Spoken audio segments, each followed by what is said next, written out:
Mr. Chairman, members of the Commission, Governor Batt, ladies and gentlemen, thank you very much for inviting us here today. And yes, I will take a few minutes if you'll bear with me to give you a little history background.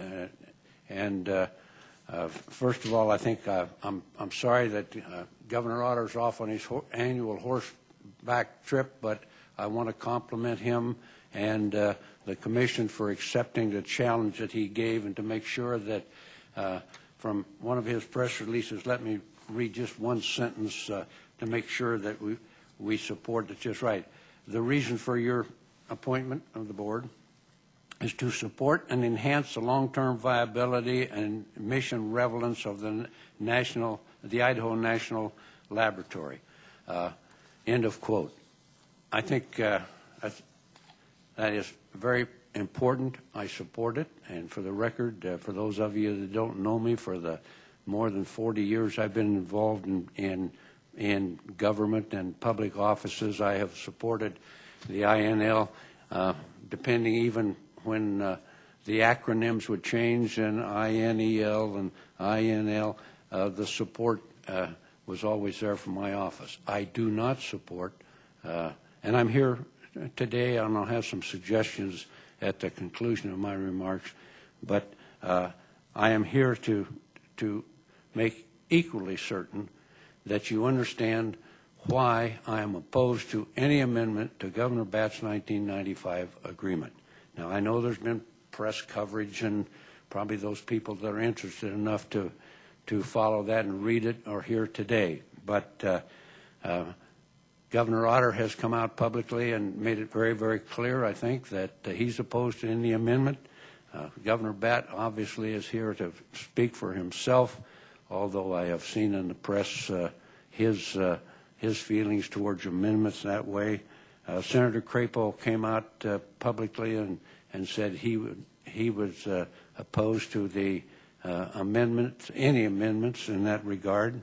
And I would remind you that back when the 95 agreement was signed by Governor Batt and the public officials in the federal government, then we had to go before the public. I joined Governor Batt in support of the 95 agreement, and 62%, ladies and gentlemen, of the people of the state of Idaho supported that amendment. And we'll speak to that again in a minute. But very quickly over the history. I'm old enough to be the grandfather of some of the people that are here. You wouldn't remember what happened, but in the 50s and 60s, that sand lot between Idaho Falls and Arco was utilized by the federal government for dumping all kinds of debris. And a lot of that, we, the public, didn't really understand or pay much attention. Did not stop to think that it was just 680 feet above the largest freshwater aquifer in the North American continent. We moved along. Not only did we have the nuclear waste disposed of out there in boxes and barrels and dumped into trenches in the sand without any consideration. We had liquids like carbon tetrachloride and others by the thousands of gallons poured into the desert. And then all of a sudden we started to wake up. And all of a sudden, a surprise to a lot of people, I was elected governor in the election of 1970. In 1971 and 72, I went to then the chairman of the Atomic Energy Commission, Dixie Lee Ray, and said, when are you going to remove that material from it? Governor, don't worry, it'll be out of here by the end of the decade of the 70s. Other people in the federal agencies moved through. We had promises that were never kept. Let me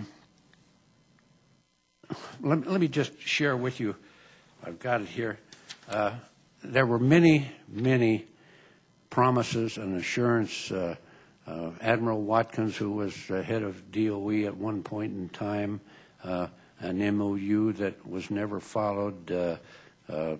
Don Ofty, who was a former manager of the site, sent me this handwritten note dated December the 27th, 1989.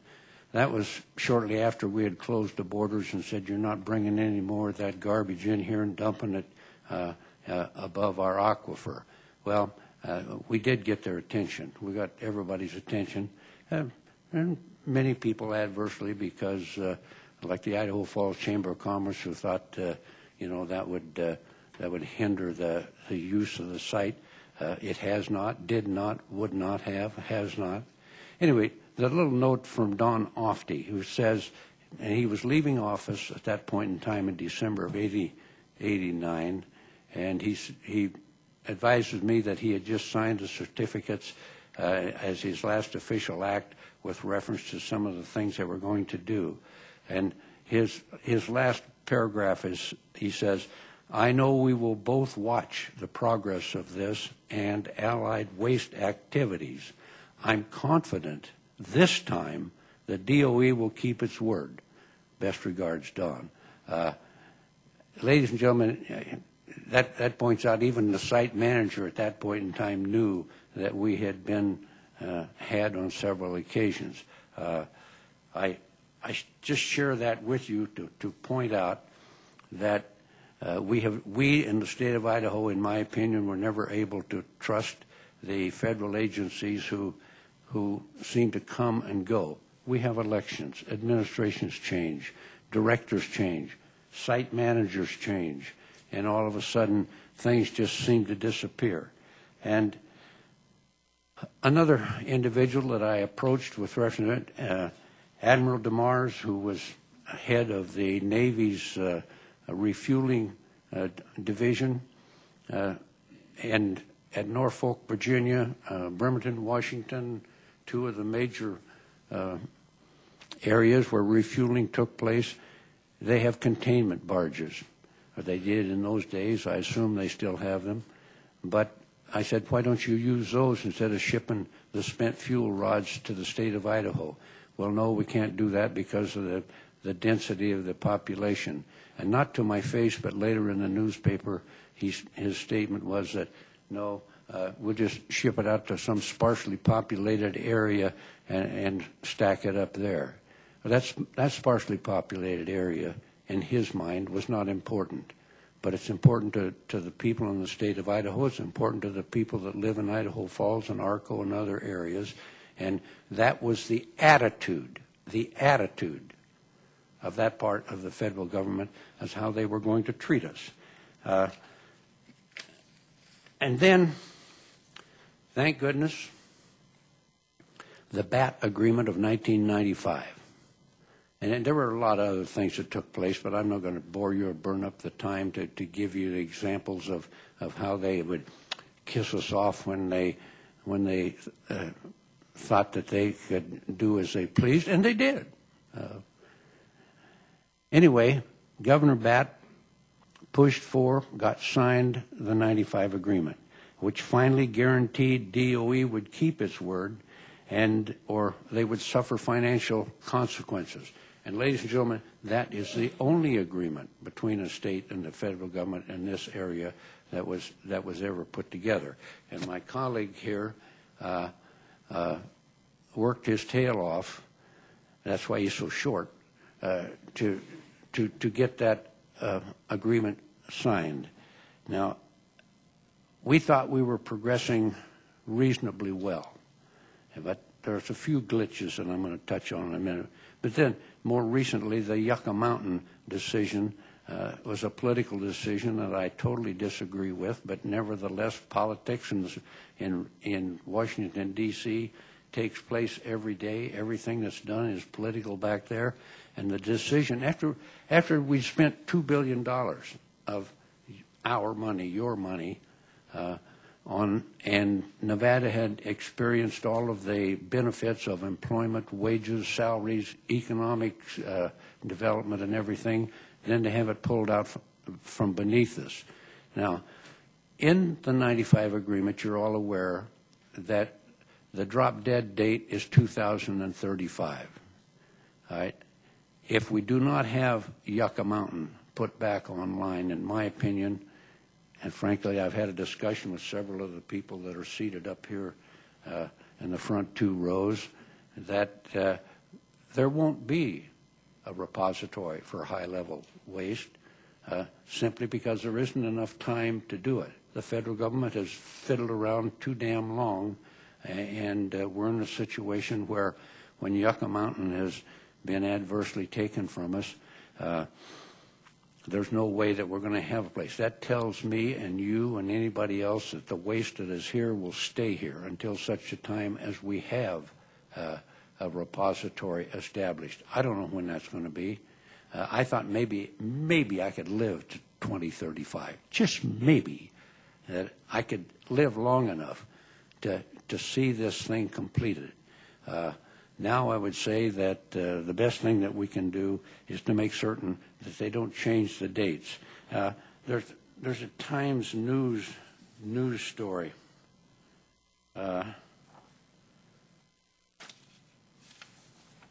the Times newspaper, Twin Falls, and the date of this, April of this year, that public opinion tide is turning for Idaho National Laboratory. And it goes on, basically it says, and here's a quote from Brad Bugger: "We delivered on our commitments," Bugger said. "We've done what we said we would do, and that's helped change the attitude." And then another quote, "INL has constantly followed through on its promises," said Susan Burke, INL coordinator for the Idaho Department of Environmental Quality. But let me remind you, the ink wasn't even dry on the 95 agreement that the governor put together and signed until DOE and Justice Department said, well, no, we don't have to dig up all of that and repackage and contain it. No. It took us, this would imply that it was easy, that the federal government has seen it our way. Well, let me submit to you and the board members here that it took 2 trips to the federal district court and 1 trip to the 9th Circuit Court before the federal judges said to the federal government, all means all. Okay, finally they moved.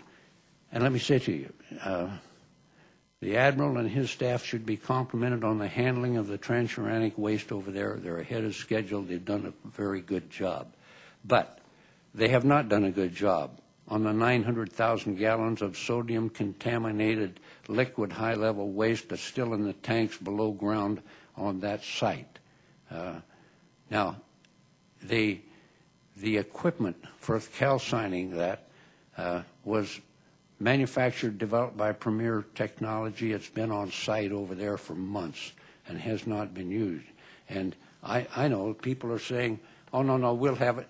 There's a deadline, ladies and gentlemen. December 31 of this year, the calcining of that 900,000 gallons has got to be completed, or there is a penalty clause that says no DOE waste will come into the state until the calcining is completed. I hope I'm wrong, but I'm pretty confident that there's no way that they can calcine 900,000 gallons that prove up the process and calcine 900,000 gallons of sodium-contaminated liquid waste by December 31 of this year. I would ask the Admiral and his staff and the people over there, prove me wrong. I'd be the first one to jump up and say, boy, I was wrong, congratulations. But I'm not going to hold my breath thinking I'm going to have that opportunity. So I would say to you, it is not done. Another reason why the 95 agreement should not be amended. And then most recently there was a flap because of this internal document that all of you got in your booklets with it dated 2010. And nobody seemed to know about it. And the funny thing was, one came into my hands, I mentioned it, and then in publicly they said, oh, no, he's been out of it too long. He doesn't understand. That was I won't attribute to the author of those comments, but it was said that it was an internal document, and it was obsolete, and that it was put into your booklets in error by the staff. But you still have it, and it's been discussed. And you know the thinking of DOE at that point in time about extending the timelines that are necessary to give them more time. I would submit to you that we should not change the 95 agreement in any way. That 210 document, whether it was an obsolete internal or not, shows that to extend the time from 2035 to 2050 on the removal of all of the waste and the extension of the calcining from this year to 2040, whenever it was, and some of the other provisions that are included in there show me the thinking. Am I skeptic? You bet I am. I have lived for over 45 years on this issue, and when we thought we had it finally resolved, I thought that from 95 to 2035, 40 years was long enough for them to get the job done, and 17 years to do the calcining, and now it appears that neither one of them are going to work. So they say, well, not our fault. That's true. But if DOE can't meet the schedules that they signed on, the federal government agreed to, so be it. Hold their feet to the fire is what I'm telling the state of Idaho and the people, and impose the $60,000 a day penalty, which is about $22 million a year, and put that into the support of public education at all levels in the state of Idaho. You have members of the state legislature and former members in this audience today. Another $22 million would help us a lot. And you say, well, is that fair? Well, no, we don't do it. Let me say, Nevada got $2 billion spent down there on Yucca Mountain, the benefits of employment, and we get nothing for it. Norfolk, Virginia, Naval Shipyard, for years and years and years, billions and billions and billions of dollars in jobs that they had. The other military installations around that are paid for, all right, I would say, then pay us for how you have abused our lands. And $22 million is pretty cheap. So we are, I know, ladies and gentlemen, this is not the first time I've heard it. There's that whispering campaign that says, well, but if we don't take that waste and if we don't stack up X thousand tons, metric tons of spent fuel rods, then the site will lose the work that it has. Section F1 of the 95 agreement makes it very clear that the INL is the lab, the lead lab for the spent fuel investigative laboratory work. Last year, we, the state of Idaho, over my objections, by the way, permitted 882 pounds of spent nuclear fuel rods to come into the state for laboratory purposes. Okay, fine, we have that opportunity. That supplies, through that vehicle, any laboratory work that has to be done on the site can be done through that vehicle. We don't have to, but that vehicle did not change the 2035 date. I would say that the federal government has not shown over a period of time any type of responsibility to meeting deadlines or fulfilling the comments that they have made.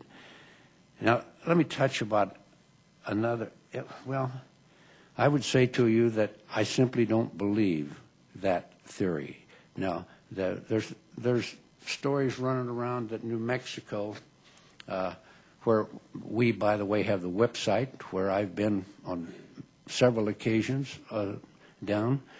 We need for high level what we have for transuranic waste, and that is a deep underground geological repository, Yucca Mountain or a Yucca Mountain type thing, not stacked up above ground and dry storage.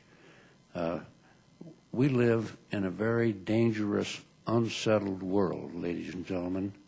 And if you would stack up, let's say, 1,000 metric tons, or the 3,000 that was mentioned in 2010, it's true. Above ground, you could monitor it. But in this world that we live in, that itself could be a target. If you look at any type of a terrorist activity, what would be a better target than that type of a situation that we have? Now, I can see this skeptic look on a few faces in the audience. Well, that'll never happen. They also said the Twin Towers would never be destroyed by a terrorist act. You take out in the Idaho desert, I would say to you that air access to that area is not nearly as controlled as it is in other areas. I don't want to see it. Interim storage. I've heard the word interim used for 30, 40, 45 years, and it's still there. So I would say to you that we should push the federal government by keeping their feet to the fire to come up with a repository. Either go back and with congressional action to recreate the Yucca Mountain, or that doesn't sound politically possible at this point in time. But then, if New Mexico is interested, there is a situation, but it won't happen by 2035. So the site is very important, ladies and gentlemen, to the economy of the state of Idaho. It has been, continues to be, and will be. But I would say to you that don't be measles again. Don't listen to false promises. Don't say, well, if you don't do this, we'll do that. There's litigation that's possible to make sure that our lab will continue to be the lead laboratory as they promised us. Now, on a case-by-case basis, under the existing act, as it stands today, it is possible to bring in any type of spent fuel, put it through the lab, and take the waste products back out, or hold them until 2035. But do not extend that date, I would say. They made a deal. Let them keep it. We've been the goat too many times. With that, I will stop, turn it over to my colleague, Governor Batt, who deserves a great deal of credit for what he accomplished in 1995, and I don't want to see that amended in any way, shape, or form. Thank you, Phil.